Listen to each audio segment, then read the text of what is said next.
Hello guys, welcome back my channel Nisha wealth hub. तो कैसे हैं आप सब। आज की वीडियो में बिगिनर्स के लिए बहुत इंपॉर्टेंट होने वाली है, क्योंकि पिछली वीडियो में हमने डिस्कस किया था कि शेयर सिलेक्शन। शेयर तो हमने सिलेक्ट कर लिया कि कौन सी अच्छी कंपनीज हो सकती हैं और कैसे सिलेक्शन करना चाहिए। शेयर तो सिलेक्ट कर लिया, बट बाय कब करें। अगर आप सही टाइम पे बाय नहीं करते हैं तो लॉस हो सकता है, फिक्स और रिटर्न भी कम आ सकती हैं। तो इसी को जानने के लिए बिगिनर्स के लिए बहुत इंपॉर्टेंट है ये वीडियो। तो इसी को जानने के लिए ये वीडियो में मैं आपको बताऊंगी कि शेयर को किस टाइम पे बाय करना चाहिए, और इसी को जानने के लिए ये वीडियो एंड तक देखिए।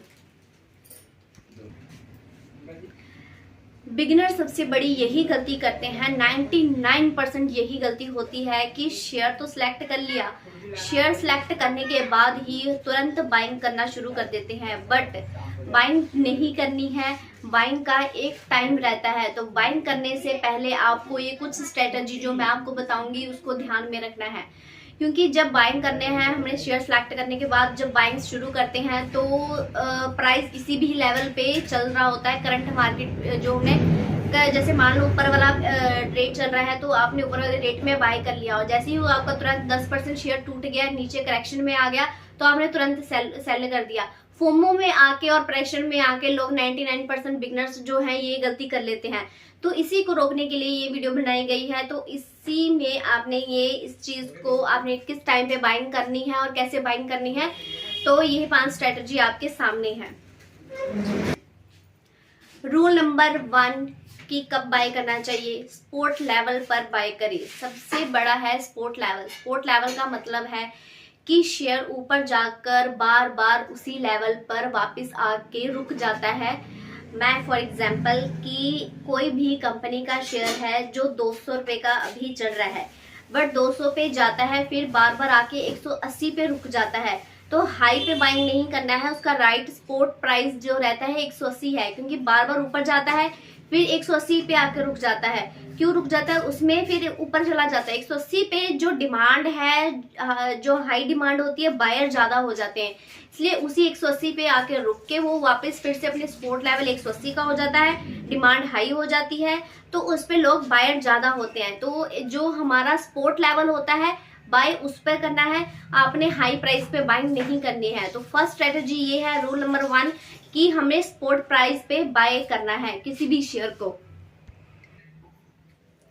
बाय करने का सेकंड रूल है कि रेसिस्टेंट ब्रेकआउट पर आपने बाय करना है। रेसिस्टेंट ब्रेकआउट पे बाय करने का मतलब हो गया कि शेयर का जो रेट है, मैंने जैसे एग्जांपल दिया था कि अगर शेयर का रेट 200 रुपये चल रहा है तो सपोर्ट प्राइस है 180, बट बार बार वो 200 पे जाके रुक जाता है। फिर उसके बाद 200 पे सीधा ही अगर ऊपर जाए तो वो रेसिस्टेंट ब्रेकआउट उसने तोड़ दिया है कि 200 पे अगर 180 का शेयर है तो 200 पे जाता है, फिर वो नीचे आ जाता है 180 पे, 180 का सपोर्ट देता है, फिर 200 पे जाता है। पर 200 से जैसे ही ऊपर को जाए तो उसका मतलब होता है कि उसने जो रेसिस्टेंट है, सपोर्ट है, उसको तोड़ दिया है, तो उसको ब्रेक आउट कर दिया है, रेसिस्टेंट ब्रेक आउट कर दिया है। तो वो शेयर अब 200 से ऊपर को जाएगा। इसमें अब बाइंग जो है स्ट्रॉन्ग आ जाती है। इंपॉर्टेंट होती है ये चीज। तो राइट, तो गाइस बस सिर्फ ब्रेकआउट को दे के आपने बाइंग नहीं करनी है। इसमें अब थर्ड स्ट्रेटजी भी है जो मैं आपको बताऊंगी। ब्रेकआउट शेयर का टूटने के बाद आपका थर्ड रूल ये आता है कि वॉल्यूम स्ट्रॉन्ग होना। ब्रेकआउट टूट गया, उसके बाद 250 का प्राइस जो 230, 40, 50 हो गया, 200 से ऊपर चला गया, मतलब ब्रेकआउट टूट गया। ब्रेकआउट टूटने का आपने एक चीज चेक करनी है कि ब्रेकआउट टूटा है तो बायर और सेलर्स कितने हैं, स्ट्रॉन्ग बायर है कि नहीं। वॉल्यूम आपने चेक करना है। अगर तो वॉल्यूम अच्छा है तो ये ऊपर वाला ट्रेंड शो करता है। अगर तो वॉल्यूम बायर सेलर नहीं है, थोड़े से दिखा रहे हैं, तो ये आपका ब्रेकआउट फेक ब्रेकआउट हो सकता है गाइस। तो ये इस झांसे में आपने नहीं आना है। तो आपने अच्छे से देखना है कि बायर और सेलर्स कितने हैं, डिमांड कितनी है, ब्रेकआउट टूटा है। क्योंकि समटाइम्स होता है कि ब्रेकआउट में जो फेक बायर्स आपको बता देते हैं, सही बायर्स नहीं होते, जिससे आपको प्रॉब्लम आ जाती है। तो आपने स्ट्रॉन्ग डिमांड चेक करनी है कि वॉल्यूम कितना है, स्ट्रॉन्ग डिमांड कितनी है, फिर उसको देख के आपने बाय करना है, और इस चीज को भी देख के ध्यान से बाइंग करनी है। रेसिस्टेंट ब्रेकआउट तो तोड़ दिया, बट अब वॉल्यूम कंफर्म करना है कि जो ब्रेकआउट किसी शेयर ने तोड़ा है, जिस ब्रेकआउट तोड़ा है, तो उसमें जो सपोर्ट है स्ट्रॉन्ग है कि नहीं, वॉल्यूम बाइंग है कि नहीं। शेयर ने ब्रेकआउट तोड़ दिया, 200 का शेयर जो है वो 250, 280, 230, 40, 50 के आसपास पहुंच रहा है, तो मतलब उसमें आपने चेक करना है कि बायर कितने हैं और सेलर कितने हैं।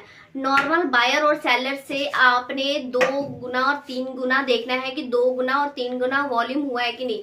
अगर तो ये 2 गुना और 3 गुना वॉल्यूम आपको दिखा रहा है शेयर में, तो मतलब आपका जो हाई वॉल्यूम है और डिमांड ज्यादा है। तो आपने सबसे स्ट्रॉन्ग लेवल यही होता है बाय करने का। और सबसे ध्यान रखिए कि अगर वॉल्यूम कम है बट ब्रेकआउट हुआ है, तो ये फेक ब्रेकआउट माना जाता है। तो इसमें इस झांसे में आपको नहीं आना है, ये आपको चेक कर लेना है। स्ट्रॉन्ग बायर, स्ट्रॉन्ग वॉल्यूम और स्ट्रॉन्ग टाइम, जो आपका राइट टाइम है बाइंग करने का, तो ये चीज आपने चेक करके बाइंग करनी है।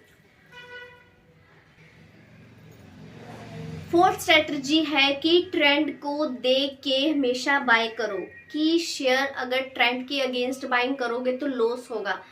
ट्रेंड का मतलब हो गया, अगर डिफेंस चल रहा है तो डिफेंस में बाइंग करो, आईटी चल रहा है आईटी में बाइंग करो, अगर बैंकिंग चल रहा है तो बैंकिंग में बाय करो।